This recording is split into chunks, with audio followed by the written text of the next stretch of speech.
الحمد لله رب العالمين والعاقبة للمتقين والصلاة والسلام على سيد الأنبياء والمرسلين وعلى آله وأصحابه أجمعين. أما بعد، فأعوذ بالله من الشيطان الرجيم. بسم الله الرحمن الرحيم. قال الله تبارك وتعالى: إن في خلق السماوات والأرض واختلاف الليل والنهار لآيات لأولي الألباب. وقال الله تبارك وتعالى: ربنا ما خلقت هذا باطلا. وقال رسول الله صلى الله عليه وسلم: اشتكت النار إلى ربها فقال: رب أكل بعضي بعضا، فأذن لها بنفسين، نفس في الشتاء ونفس في الصيف وقال له لا تخطر بهذا، أو كما قال صلی اللہ تعالی علیہ وسلم. میرے بھائی دوستو بزرگو، اللہ تبارک و تعالی نے دنیا کا جو نظام بنایا ہے، اس نظام کے اندر اللہ نے انسان کے لیے ہر چیز کو خادم بنایا ہے، انسان کو مخدوم بنایا، ہر چیز کو خادم بنایا، انسان کے لیے ہر چیز کو اس بات کا مکلف کیا کہ آپ کو انسان کی خدمت کرے. اب جو چیزیں پیدا کی گئی، ان تمام چیزوں کے اندر اس چیز کا خیال رکھا گیا کہ انسان کو اس چیز میں کیا فائدہ ہے اور انسان کو اس چیز سے بچانے میں کیا نقصان ہے. ان چیزوں کو خیال رکھ کر اللہ تبارک و تعالی نے دیگر چیزوں کو پیدا فرمایا. یہ اللہ تبارک و تعالی کا نظام ہے. لیکن بظاہر انسان بعض مرتبہ یہ سمجھتا ہے کہ مجھے اس چیز کے اندر نفع پہنچ رہا ہے اور فلاں چیز کے اندر نقصان پہنچ رہا ہے، جبکہ میرے ساتھ نقصان والی چیزیں ہو رہی ہے، حالانکہ ان چیزوں کے اندر اللہ تبارک و تعالی کی حکمتیں پوشیدہ ہیں. خود اللہ تبارک و تعالی قرآن کریم میں فرما رہے ہیں: ان فی خلق السماوات والارض واختلاف اللیل والنہار لآیات لأولی الالباب، کہ اللہ تبارک و تعالی نے آسمان اور زمین کو پیدا فرمایا. زمین اور آسمان کو پیدا کرنے کے بعد اللہ تبارک و تعالی نے چاند اور سورج کا ایک نظام بنایا. سورج نکلتا ہے، سورج ڈوبتا ہے، چاند نکلتا ہے، چاند ڈوبتا ہے. پھر اللہ تبارک و تعالی نے روشنی اور اندھیرے کا نظام بنایا. سورج نکلتا ہے، روشنی ہوتی ہے، چاند نکلتا ہے، اندھیرا ہوتا ہے. اللہ تبارک و تعالیٰ کا یہ اتنا بڑا نظام جو مسلسل سال ہاں سال سے چلا ہوا رہا ہے، اور اس کے علاوہ اللہ تبارک و تعالیٰ نے دیگر تمام چیزوں کے لیے وقت متعین کیا کہ دن کے وقت کو اللہ نے انسان کے کمانے کے لیے رکھا، رات کے وقت کو انسان کے آرام کے لیے رکھا. ان تمام چیزوں کے اندر اللہ خود فرماتے ہیں: لآیات لأولی الالباب، اگر عقل رکھتے ہیں تو ان عقل والوں کے لیے بڑی بڑی نشانیاں ہیں. اللہ تعالیٰ خود فرماتے ہیں. حتیٰ کہ آگے چل کر انسان کی تسلی کے لیے اللہ تبارک و تعالیٰ سے نے جو انسان کو دعائیں سکھلائی ہیں، ان دعاؤں کے اندر صاف یہ جملہ کہا: ربنا ما خلقت هذا باطلا. اے اللہ، آپ نے ان چیزوں کو بیکار نہیں پیدا کیا. کوئی کچھ کہہ دیتا ہے کہ فلاں چیز بیکار ہے، فلاں چیز بیکار ہے. ہرگز نہیں، کوئی چیز بیکار ہرگز نہیں ہوتی ہے. کوئی فائدہ انسان کے لیے ضرور پیوستہ ہوتا ہے.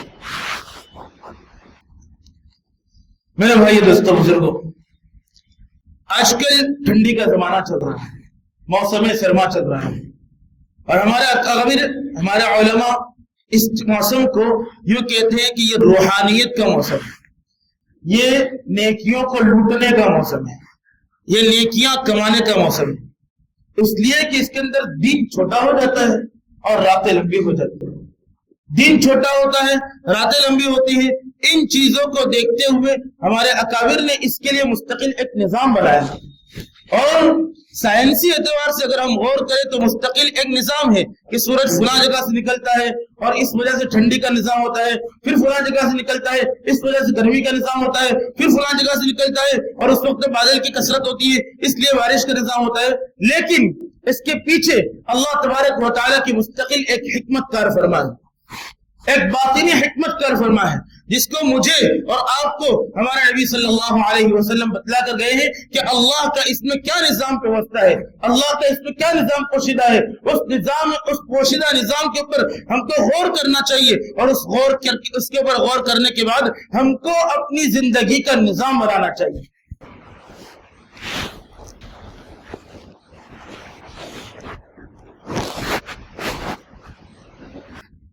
حضور اقدس صلی اللہ علیہ وسلم نے ایک حدیث مبارک میں فرمایا، اشتکت النار الی ربها، جہنم کو جب پیدا کر دیا اور جہنم کو پیدا کرنے کے بعد جہنم نے اللہ تبارک و تعالی سے شکایت فرمائی، اور کیا شکایت کی؟ فرمایا رب اکل بعضی بعضا، اے اللہ مجھ میں اتنی تپش ہے، مجھ میں اتنی حرارت ہے، مجھ میں اتنی زیادہ گرمی ہے کہ میرے بعض حصے نے بعض حصے کو کھا لیا، میرے ہی بعض حصے نے بعض حصے پر ظلم کر لیا، میرے ہی بعض حصے نے بعض حصے پر حاوی ہو گیا، اس قدر میرے اندر تپش اور حرارت ہے۔ رب اکل بعضی بعضا، اے اللہ میرے بعض حصے نے بعض کو کھا لیا۔ اللہ تبارک و تعالیٰ نے فرمایا فأذن له بنفسین، اللہ نے اس کو اس کی تکلیف کو ہلکا ہو جائے، اس میں تخفیف پیدا ہو جائے، اس لیے اللہ تبارک و تعالیٰ نے کہا کہ تجھے 2 مرتبہ سانس لینے کی اجازت۔ حدیث میں یہ الفاظ ہے فأذن لها بنفسین، 2 مرتبہ سانس لینے کی اجازت ہے، نفس فی الشتاء ونفس فی الصیف، 2 مرتبہ سانس، ایک مرتبہ ٹھنڈی کے اندر اور ایک مرتبہ گرمی کے اندر۔ فأشد ما تجدون من الحر فأشد ما تجدون من الزمہریر، فرمایا حضور اقدس صلی اللہ علیہ وسلم نے کہ آپ جو گرمی کے اندر جو حرارت محسوس کرتے ہو، یہ زیادہ حرارت وہ اس سانس کا اثر ہوتا ہے، اور ٹھنڈی کے اندر جو زیادہ ٹھنڈی محسوس کرتے ہو، یہ زیادہ ٹھنڈی بھی اس کی سانس کا اثر ہوتا ہے۔ ہمارے لیے اس حدیث کے اندر ایک عبرت ہے، کس قدر زبردست عبرت کی بات ہے کہ اگر جہنم ایک بار سانس لیتی ہے تو اس کی حرارت کا عالم ہی ہوتا ہے کہ انسان کے لیے زندگی گزارنا دشوار ہو جاتا ہے، بغیر ایئر کنڈیشن کے اور بغیر اے سی کے انسان رہ نہیں پاتا ہے، یہ اس کی حرارت کا عالم ہے۔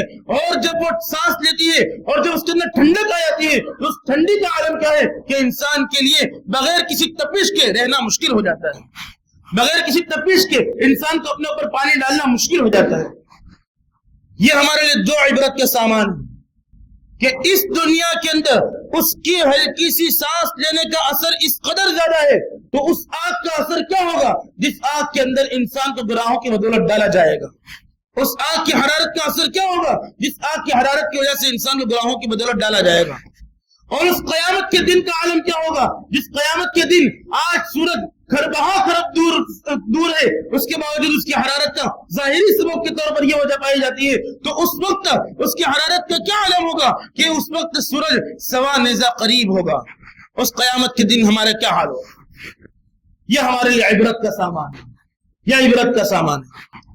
اور اسی عبرت کے سامان پر حضور اقدس صلی اللہ علیہ وسلم نے اس ٹھنڈی کی مستقل ایک خوبی بیان کی، فرمایا قلوب بنی آدم تلین فی الشتاء، قلوب بنی آدم تلین فی الشتاء، پھر اس کی وجہ فرمائی وذالک لأن آدم خلق من الطین وإن الطین لیلین فی الشتاء۔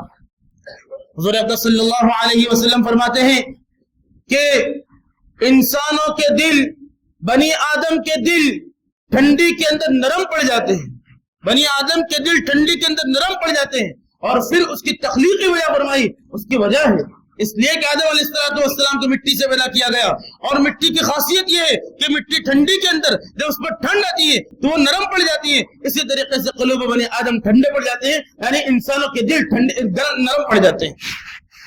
اور یہ جو انسانوں کے دل نرم پڑ جاتے ہیں، اس نرم دل کے اوپر فوراً کوئی نہ کوئی چیز جب اثر کرنی ہوتی ہے تو وہ چیز اس پر اثر کر دی جاتی ہے، وہ اثر ہو جاتی ہے۔ میرے بھائی دوستو بزرگوں، یہ اللہ کے رسول صلی اللہ علیہ وسلم نے ٹھنڈی کے زمانے کی خوبی بتلائی، اور صرف خوبی بتلا کر حضور صلی اللہ علیہ وسلم نے اکتفا نہیں فرمایا، بلکہ حضور صلی اللہ علیہ وسلم نے اس کے بعد فرمایا کہ عام طور پر اس ٹھنڈی کے زمانے میں یا پھر عام طور پر جب حرارت انتہا کو ہوتی ہے اور گرمی جب بہت زیادہ ہوتی ہے، اس وقت انسان کی زبان سے بعض نازیبہ کلمات نکلتے ہیں، ٹھنڈی کے لیے نازیبہ کلمات نکلتے ہیں، گرمی کے لیے نازیبہ کلمات نکلتے ہیں۔ اسی کو حضور صلی اللہ علیہ وسلم نے اس کی اصلاح فرمائی، اور حضور صلی اللہ علیہ وسلم نے فرمایا اس میں 2 بڑی بڑی کوتاہیاں ہوتی ہیں۔ ٹھنڈی کے زمانے میں جب ٹھنڈی زیادہ ہوتی ہے 2 کوتاہیاں ہوتی ہے، اور گرمی کے زمانے میں جب گرمی زیادہ ہوتی ہے تب 2 کوتاہیاں ہوتی ہے۔ ٹھنڈی کے زمانے میں پہلی کوتاہی ہے جو قولی ہوتی ہے، یعنی زبان سے ہوتی ہے، زبان سے انسان ادا کرتا ہے، اور وہ کوتاہی کیا ہے؟ وہ کوتاہی کیا ہے؟ حضور اقدس صلی اللہ علیہ وسلم نے فرمایا کہ اللہ تعالیٰ فرماتے ہیں یؤذینی ابن آدم، یؤذینی ابن آدم، کیا اللہ کو کوئی تکلیف پہنچا سکتا ہے؟ کیا اللہ کو کوئی تکلیف پہنچا سکتا ہے؟ لیکن اللہ تعالیٰ فرماتے ہیں ابن آدم مجھے تکلیف پہنچاتا ہے۔ جس انسان کو ہم انسان کی مثال لے لیں کہ جس انسان کو کے سامنے اگر کوئی دوسرا انسان مقابلے کے لیے آ جائے اور وہ انسان بہت کمزور ہو، تو وہ آدمی اگر پہلے جو مضبوط ہے وہ یہ کہہ دے نا کہ مجھے تکلیف ہو رہی ہے، تو سمجھ جانا کہ سامنے کوئی بہت بڑا معاملہ ہے، سامنے کوئی بہت بڑا معاملہ ہے۔ جنید بغدادی رحمت اللہ علیہ، جنید بغدادی کیسے بنے؟ کیسے بنے؟ جنید بغدادی رحمت اللہ علیہ ایک بڑے پہلوان تھے، اتنے بڑے پہلوان تھے کہ ان کے شہر کے اندر ان کے تقابل کا کوئی نہیں تھا، اور ان کے شہر کے اطراف میں ان کے تقابل کا کوئی نہیں تھا۔ جنید بغدادی رحمت اللہ علیہ سے مقابلے کے لیے کوئی نہیں آتا تھا۔ ایک مرتبہ ایک کمزور نحیف بڈھے نے، کتابوں میں لکھا کہ بڈھے کا لفظ ہے، کیا بڈھے نے ان سے مقابلے کا کہا؟ تو لوگوں نے کہا تجھے شرم نہیں آتی؟ تو جانتا ہے تو کس کا نام لے رہا ہے؟ جنید کا نام لے رہا ہے، اور جنید پہلوان ہے، کسی کی طاقت نہیں ہے کہ اس پہلوان کے سامنے کھڑا ہو جائے۔ کہا کہ میں مقابلہ کروں گا اور میں جیت کر بتاؤں گا۔ کہا تجھے تو ان کا بایاں ہاتھ ختم کر دے گا۔ کہا پھر بھی میں مقابلہ کروں گا۔ جنید بغدادی رحمت اللہ علیہ اس وقت اللہ والے نہیں ہوئے تھے، اس وقت ان کی حالت عجیب و غریب تھی، اس وقت پہلوان تھے اور اچھے کو وہ چھاڑتے تھے۔ جنید بغدادی رحمت اللہ علیہ سامنے آئے، وہ شخص سامنے آیا، جنید بغدادی رحمت اللہ علیہ اس وقت انہوں نے قہقہا لگایا اور زور سے قہقہا لگا کر اس کو مذاق اڑایا۔ وہ شخص قریب آیا اور اس شخص نے قریب میں آ کر جنید بغدادی کو کچھ کہا۔ جنید بغدادی کے سامنے وہ جب جملہ کہا جو اس شخص نے کہا تھا، اس کا اثر یہ ہوا کہ جب مقابلہ شروع ہوا، مقابلہ شروع ہوتے ہی پہلے ہی لمحے میں اس بوڑھے شخص نے جنید بغدادی کو پچھاڑ دیا۔ لوگوں نے کہا کہ ہو نہیں سکتا کہ جنید گر جائے۔ کہا کیا معاملہ ہوا؟ دوبارہ مقابلہ کرایا جائے۔ دوبارہ مقابلہ کرایا گیا، پھر پچھاڑ دیے گئے، پھر مقابلہ کرا گیا، پھر پچھاڑ دیے گئے۔ کہا کوئی عجیب و غریب معاملہ ہے۔ بادشاہ نے اپنے دربار میں بلایا اور بادشاہ نے دربار میں بلا کر کہا جنید کیا معاملہ ہے کہ تم اتنی جلدی، کبھی آپ اتنے جلدی پچھڑے نہیں ہو، آج اتنی جلدی اور اتنی آسانی سے پچھڑ گئے ہو۔ کہا واقعتاً پچھڑ گیا۔ کہا بتائیے کیا معاملہ ہے؟ تو کہا کہ اس شخص نے مجھے کان میں آ کر یہ کہا تھا کہ میں حضور صلی اللہ علیہ وسلم کے اولاد میں سے ہوں، اور اگر تو نے آج مجھے پچھاڑ دیا تو حضور صلی اللہ علیہ وسلم کے اولاد کو پچھاڑنے والا ہو جائے گا۔ اس شخص کا یہ جملہ میرے دل پر اس قدر اثر کر گیا کہ میں اس ذات اقدس صلی اللہ علیہ وسلم کے اولاد کو اور اس ذات اقدس صلی اللہ علیہ وسلم کے خاندان والوں کو پچھاڑنے کا گناہ اپنے سر پر کیسے لے سکتا ہوں؟ جب کوئی مضبوط آدمی اگر یوں کہتے کہ میں کمزور ہو گیا تو یقین جانیے اس کے پیچھے کوئی بہت بڑی وجہ ہے۔ اللہ فرماتے ہیں یؤذینی ابن آدم، ابن آدم مجھے تکلیف دیتا ہے۔ اچھا پھر کیا کہا؟ یسب الدہر، کیا کرتا ہے ابن آدم؟ انسان کیا کرتا ہے؟ یسب الدہر، زمانے کو گالی دیتا ہے۔ کیسا موسم چل رہا ہے، عجیب و غریب موسم چل رہا ہے، نہ ٹھنڈی نہ گرمی، ٹھنڈی آتی ہے تو یہ حال ہے، گرمی آتی ہے تو یہ حال ہے۔ یہ جو جملے ہیں یسب الدہر، زمانے کو گالی دیتا ہے، وہ انا الدہر، اور میں زمانہ ہوں۔ اللہ تعالیٰ فرماتے ہیں میں زمانہ ہوں، یعنی زمانے کو پیدا کرنے والی ذات اللہ کی ہے۔ اللہ تبارک و تعالیٰ نے زمانے کو پیدا کیا۔ آپ کا کسی کو گالی دینا، آپ کا کسی کو برا بھلا کہنا، آپ کو کسی کی تخلیق پر کوئی انسان ناٹا ہے؟ ہم بلا جھجک بغیر کسی اس کے ہم یہ کہہ دیتے ہیں یار کیسا بھٹکا دکھتا ہے، ایسا ہم اپنی زبانوں میں کہہ دیتے ہیں۔ کوئی لمبا ہے تو کہتے ہیں کتنا لمبا ٹاور ہو گیا ہے، یہ جملہ ہم بول دیتے ہیں، جبکہ اس کی اس تخلیق میں اللہ تبارک و تعالیٰ کا ارادہ کر فرمایا، وہ اپنے ارادے سے پیدا نہیں ہوا ہے، اللہ نے ارادہ فرمایا ہے، اور آپ نے اس کو برا بھلا کہا، گویا کہ آپ نے اللہ کی تخلیق پر اعتراض کیا، آپ نے اللہ تبارک و تعالیٰ پر اعتراض کیا۔ اسی کو اللہ تعالیٰ نے فرمایا وہ انت، اور میں زمانہ ہوں، یعنی زمانے تو میرا پیدا کیا ہے، اقلب اللیل والنہار، میں زمین اور آسمان اور دن اور رات کے نظام کو تبدیل کرتا ہوں۔ تو یہ جو ہماری زبان پر موسم کے تعلق سے یہ باتیں آتی ہیں یہ زبان پر نہیں آنی چاہیے. ہماری عورتوں کی زبان پر یہ بات آئے یہ ہماری زبان پر نہیں آنا چاہیے. یہ ایک کوتاہی ہے جس کوتاہی سے بچنا ہمارے لیے ازحد ضروری ہے. ورنہ کتنا زبردست جملہ اللہ تبارک و تعالیٰ نے فرمایا زین ابن آدم مجھے تکلیف دیتا ہے. یہ قولی کوتاہی ہے یعنی زبان سے ہم جو کوتاہی کر رہے ہیں یہ زبان والی کوتاہی ہے. ایک عملی کوتاہی ہے کہ انسان عمل سے کوتاہی کرتا ہے. ٹھنڈی کے زمانے میں وہ کیا ہے؟ حضور اقدس صلی اللہ علیہ وسلم نے فرمایا الا اخبرکم بما تحط به الخطایا ويرفع به الدرجات. صحابہ کرام رضوان اللہ علیہ مجمعین سے فرمایا کہ کیا میں آپ کو نہ بتاؤں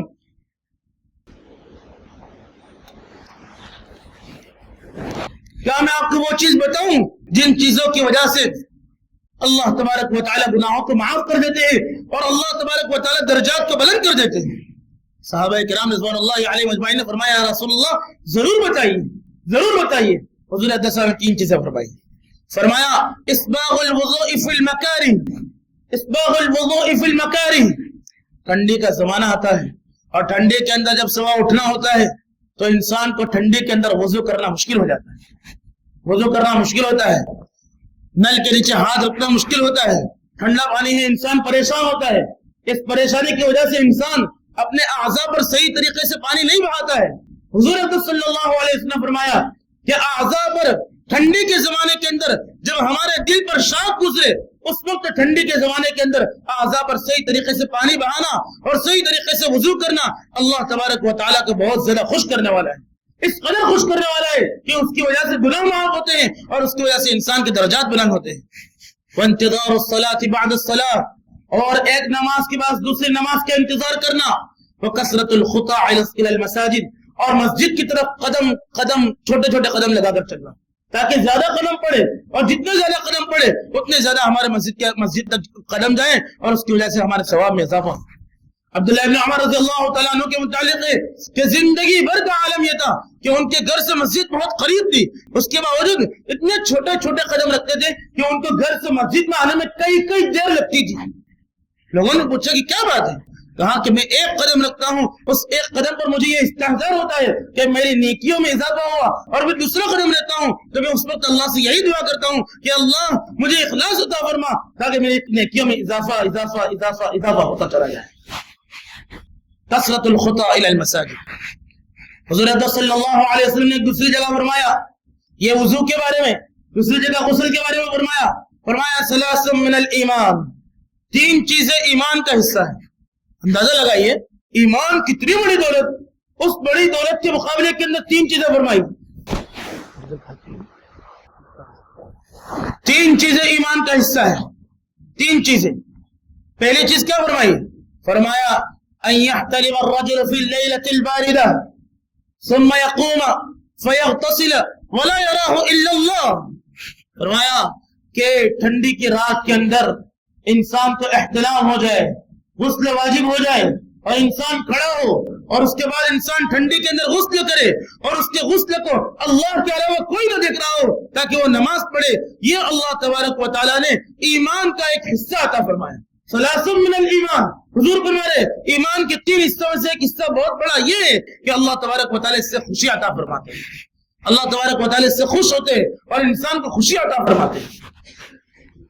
پھر دوسری چیز فرمائی والصوم فی الحر اور گرمی کے اندر روزہ رکھنا. گرمی کے اندر دن لمبا ہوتا ہے اور روزہ رکھنا انسان کے لیے مشکل ہوتا ہے. فرمایا گرمی کے اندر روزہ رکھنا یہ انسان کے لیے مشکل ہوتا ہے. والصلاة فی الارض الفلاة لا يراه الا اللہ اور کسی سفر کے اندر گئے اور سفر کے اندر کسی جنگل میں ٹھہرے اور جنگل میں ٹھہرے اور رات کے وقت گئے اور سارے ساتھی سو گئے ہیں اور سارے ساتھیوں کے سونے کے بعد انسان کھڑا ہوتا ہے اور اللہ کے سامنے سجدہ ریز ہوتا ہے اللہ کے سامنے گڑ گڑاتا ہے لا يراه الا اللہ اللہ کے علاوہ اس کو کوئی نہیں دیکھتا ہے. یہ تین عمل اللہ کا انتہائی پسند ہے. میرے بھائی دوستو بزرگوں تو یہ دو کوتاہیاں ہوتی ہیں. ایک قولی کوتاہی کہ انسان گالی دیتا ہے انسان برا بلا کہتا ہے اور دوسری عملی کوتاہی کہ انسان وضو اور غسل کے اندر کوتاہی کرتا ہے جس کی وجہ سے انسان کے نمازوں کے مسائل کھڑے ہو جاتے ہیں. یہ بچنے کا کام ہوا اور تین کرنے کے کام بتائے. ٹھنڈی کے اندر 3 کرنے کے کام بتائے. کہا نمازیں تو پڑھنا ہی، اس لیے کہ وہ تو فرض ہے، آپ نہیں پڑھیں گے تو اس میں آپ کا چھٹکارا نہیں ہے. فرض نمازیں تو پڑھنا ہی ہے، لیکن اس کے علاوہ 3 آسان کام ہو جاتے ہیں. پہلا کام، انسان کے لیے تہجد آسان ہونا، کیونکہ رات لمبی ہوتی ہے. عشاء کے بعد سونے کا نظام ہونا چاہیے. میرے بھائی دوستو بزرگوں، یہ ایک بہت بڑی کوتاہی ہے جو امت مسلمہ کے اندر پائی جا رہی ہے کہ عشاء کے بعد باتیں کرنا اور فجر کے بعد سونا، جبکہ اللہ تعالیٰ نے نظام بنایا ہے کہ عشاء کے بعد سونا اور فجر کے بعد کمائی کے لیے نکلنا، فجر کے بعد کمانے کے لیے اور اللہ کے ذکر کے لیے نکلنا. جبکہ ہمارا نظام الٹا ہو گیا ہے، اور یہ نظام الٹا ہو گیا جس کی وجہ سے انسان زندگی بھر پریشان رہتا ہے. اس کی ایک بہت بڑی وجہ ہے، فلسفیانہ ایک بہت بڑی وجہ ہے، کبھی انشاءاللہ موقع ہوا تو اس کو بیان کیا جائے. بہرحال رات لمبی ہوتی ہے، اس رات کے لمبی ہونے کی وجہ سے انسان سونے کے بعد بھی آنکھ کھل جاتی ہے. اب کیا ہوا؟ تہجد پڑھنا انسان کے لیے آسان ہو گیا. کانوا قلیلا من اللیل ما یہجعون، وہ اللہ کے خاص نیک بندے جن کی صفتوں کو اللہ نے قرآن کریم میں بیان فرمایا اور اللہ کو ان صفات کی وجہ سے وہ اللہ کے بندے بہت پسند ہے، ان کے متعلق فرمایا رات کو بہت کم سوتے ہیں.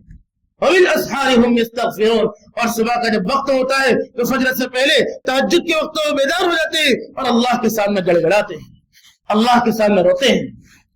حضور صلی اللہ علیہ وسلم نے فرمایا اقرب ما يكون الرب من العبد في جوف الليل الاخر، سب سے زیادہ بندے سے اللہ تبارک و تعالیٰ قریب ہوتے ہیں. دیکھیے الٹی بات ہے، ہونا کیا چاہیے؟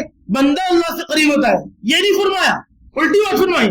اقرب ما يكون الرب من العبد، سب سے زیادہ اللہ بندے سے قریب ہوتا ہے، اللہ بندے سے قریب ہوتا ہے. کون سے وقت؟ فی جوف اللیل الاخر، آخری رات، آدھی رات کے بعد والی رات، اس رات کے اندر، اس رات کے درمیانی حصے میں اللہ تبارک و تعالیٰ بندے کے سب سے زیادہ قریب ہوتے ہیں. پھر حضرت صلی اللہ علیہ وسلم فرمایا فَإِنِ اسْتَطَعْتَ، اگر آپ یہ کر سکتے ہیں کہ آپ اٹھیں، اگر آپ یہ کر سکتے ہیں کہ آپ اٹھیں، فَكُن، اگر آپ یہ کر سکتے ہیں تو آپ ضرور کیجئے، اس لیے کہ وہ وقت اللہ تبارک و تعالیٰ کی قربت کا وقت ہے. آپ اندازہ لگائیے، خود اللہ کی ذات پہلے آسمان پر آتی ہے اور خود اللہ کی ذات کہتی ہے هَلْ مِن سَائِلٍ فَأَعْطَيْتُهُ هَلْ مِن مُسْتَغْفِرٍ فَأَغْفِرَ لَهُ، ہے کوئی مانگنے والا جس کو میں دے دوں، ہے کوئی مانگنے والا جس کو میں دے دوں، ہے کوئی مغفرت طلب کرنے والا جس کی میں مغفرت کر دوں. وہ اللہ خود آ کر فرمائے. میرے بھائی دوستو بزرگوں، ہمارے اکابر کے متعلق ہم نے کتنا دیکھا کہ اللہ نے ان کو دلوں پر بادشاہی عطا کی ہوتی ہے. وجہ کیا ہے؟ وہ رات کے بادشاہ ہوتے ہیں، وہ رات کے بادشاہ ہوتے ہیں، وہ رات میں اٹھ کر بیدار ہو جاتے ہیں. یہ پرانے زمانے کی بات نہیں ہے، اب بھی ایسے اکابر موجود ہیں.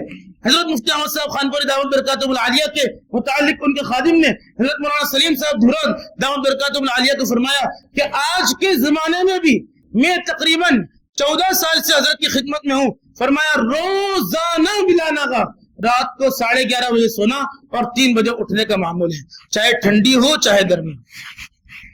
ہم پرانے زمانے کی بات پر نہ جائیں، آج کے زمانے میں بھی یہ علماء موجود ہیں، آج کے زمانے میں بھی یہ اکابر موجود ہیں. میرے بھائی دوستو بزرگوں، تو یہ تہجد کا پڑھنا بہت آسان ہو جاتا ہے. پہلا کام اللہ تبارک و تعالیٰ نے بہت آسان فرما دیا، اس لیے ہم اس چیز کا اہتمام کرنے کی کوشش کریں کہ تہجد کے اندر اٹھنے پر جو مانگتے ہیں اللہ تعالیٰ کسی نہ کسی شکل سے ضرور پورا کرتے ہیں. یہ تجربہ ہے، آپ جو مانگیں گے اللہ تعالیٰ نے کسی نہ کسی شکل سے پورا کریں گے اور آپ کے قلب کے اندر خوشی عطا فرمائیں گے. دوسرے کرنے کا کام، دن چھوٹا ہو جاتا ہے. دن چھوٹا ہو جانے کی وجہ سے روزہ رکھنا آسان ہو جاتا ہے. حضور صلی اللہ علیہ وسلم نے فرمایا الغنیمۃ الباردۃ الصوم فی الشتاء، سب سے زیادہ ٹھنڈی کے زمانے کا فائدہ یہ ہے کہ ٹھنڈی کے اندر روزہ رکھنا آسان ہو جاتا ہے، دن چھوٹا ہو جاتا ہے. قضا روزے ہوئے روزے پورے ادا کر لیجئے، قضا روزے نہیں ہے نفلی روزے رکھ لیجئے. میرے بھائی دوستو بزرگوں، ہم عورتوں کو یہ بات بتائیں، عام طور پہ عورتوں کی جو روزے قضا ہوتے ہیں وہ عورتوں کے روزے قضا ہونے کی وجہ سے عورتیں یہ سمجھتی ہے کہ جس طریقے سے نماز کی قضا نہیں کرنا ہے اسی طریقے سے روزوں کی بھی قضا نہیں کرنا ہے، جبکہ روزوں کی قضا ہے. اگر رمضان کے اندر ایام کی وجہ سے انہوں نے روزے نہیں رکھے تو ان روزوں کی قضا کرنا ان پر ضروری ہے. اور ایسی کئی عورتوں کا معاملہ سامنے آئے کہ ان کو جب یہ پتا چلا تو انہوں نے بتایا کہ اوہو میرے تو 20 سال کے روزے باقی. تو ایسی عورتوں کے متعلق ہم اپنے گھروں کے اندر جا کر یہ بات بتائیں، ٹھنڈی کا زمانہ ہے، آسان ہے روزوں کو رکھنا، اس لیے ہم ٹھنڈی کے زمانے کے اندر روزے رکھ لیں گے. یہ ٹھنڈی کے اندر روزے رکھنے کا معاملہ. نمبر 3، تیسری چیز، حضور صلی اللہ علیہ وسلم کے کہنے کے مطابق سب سے بڑی چیز ٹھنڈی کے زمانے کے اندر صدقات کی کثرت، صدقات زیادہ ہو، لوگوں کو فائدہ زیادہ پہنچائے. اس لیے کہ حضور صلی اللہ علیہ وسلم فرمایا من نفس عن مؤمن کربتا من کرب الدنیا نفس اللہ عنہ کربتا من کرب یوم القیامہ. اگر کسی انسان نے دنیا کے اندر کسی انسان کی ایک تکلیف کو کم کیا، ایک تکلیف کو ہٹایا، اللہ تعالیٰ اس کی کئی تکلیفوں کو آخرت کے ہٹائیں گے. فمن یسر عن محسن یسر اللہ فی الدنیا والآخرہ. اگر کسی نے تنگ کسی انسان کو جو تنگی کی حالت میں ہے اس کے اوپر سے اس تنگی کو ختم کیا، اللہ تبارک و تعالیٰ قیامت کے دن اور دنیا کے اندر دونوں کے اندر اس کی تنگی کو ختم فرمائیں گے.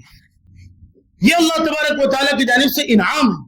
میرے بھائی دوستو بزرگوں، آج کل بھی آپ دیکھیے بے شمار فٹ پاتھ پر لوگ ملیں گے جن کے پاس لحاظ نہیں ہے، جن کے وہ رات کو ٹھٹرتے ہیں، ان کو کوئی ایک لحاظ جا کر دے دے، ان کی زبان سے ایسی دعائیں نکلتی ہیں اور ان کی آنکھوں سے ایسے آنسو جاری ہو جاتے ہیں، وہ ان کے آنسو ہمارے نامہ اعمال کے پلڑے میں آ گئے. تو میرے بھائیو دوستو بزرگوں، وہ پلڑا ہمارے جھکنے کے لیے بہت آسان ہو جائے. اس لیے یہ بہت بڑا کام ہے. تو یہ 3 کام ٹھنڈی کے اندر کرنے کے ہیں: تہجد، ٹھنڈی کے اندر روزہ، اور لوگوں کے اندر صدقات. لوگوں کو جن چیزوں کی ضرورت ہے ان کو وہ چیزیں پہنچائی جائے. حضور صلی اللہ علیہ وسلم کی نمازوں کا حال دیکھ لیں. حضرت عمر رضی اللہ تعالیٰ کی نمازوں کا حال. صحابہ فرماتے ہیں حضرت عمر بادشاہ ہونے کے باوجود ان کی نماز کا حال یہ تھا کہ رات کے وقت گھر میں جاتے تھے اور پھر نکلتے کس وقت تھے؟ ڈائریکٹ صبح میں نکلتے تھے. اور پوچھا گیا کہ آپ پوری رات نماز کے اندر گزاری. یہ ان کا حال تھا. میرے بھائی دوستو بزرگوں، یہ ذوق عبادت ہمارے اکابر کے اندر موجود تھا. یہ ذوق عبادت ہمارے اندر بھی ہونا چاہیے، اور یہ ہمارے اندر اس لیے ہونا چاہیے تاکہ اللہ تبارک و تعالی ہماری دنیا اور ہماری آخرت کو بنا دے. ٹھنڈی کا بہترین موسم ہے، ابھی بھی موسم ہے. ٹھنڈی کے موسم کے اندر 2-3 مہینے باقی ہے. ہمارے پاس ایک بہار کا موسم ہے، عبادت کا موسم ہے. اس موسم کو ہم غنیمت جان کر عبادت کو بڑھا دیں. عبادت کو بڑھانے سے اللہ تبارک و تعالی کی قربت نصیب ہوگی. اللہ تبارک و تعالی عمل کرنے کی توفیق عطا